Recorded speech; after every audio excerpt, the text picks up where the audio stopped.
Qu'en est-il des avantages exceptionnels de la fiscalité immobilière en Israël en ce début d'année 2013? Au début de l'année 2011, l'État d'Israël a entrepris une série de mesures exceptionnelles destinées à encourager à la vente les détenteurs de plusieurs appartements et inversement à faciliter l'acquisition d'un premier appartement pour les nouveaux acquéreurs. Quelle était la teneur de ces mesures?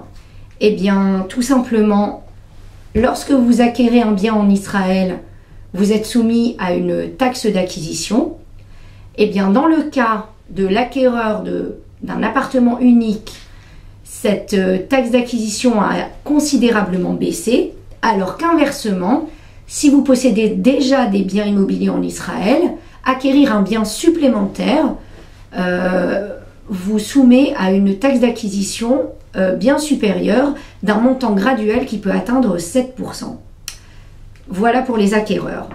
Concernant les vendeurs, alors que la loi ordinaire en Israël vous autorise à vendre un bien tous les 4 ans en étant exempté de taxes sur la plus-value, eh bien, exceptionnellement, pour les années 2011 et 2012, l'État d'Israël a permis de vendre 2 voire 3 appartements selon les conditions fixées par la loi et d'être totalement exempté de la taxe sur la plus-value à condition de ne pas dépasser un montant de 2 200 000 shekels pour chaque appartement.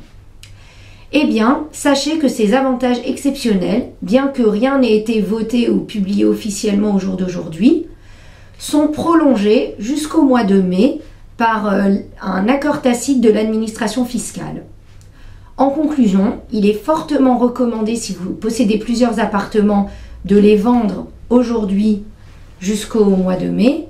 Et si vous devez acquérir votre unique appartement en Israël, de l'acquérir aujourd'hui jusqu'au mois de mai. Vous profiterez alors de ces multiples avantages fiscaux octroyés exceptionnellement par l'État d'Israël.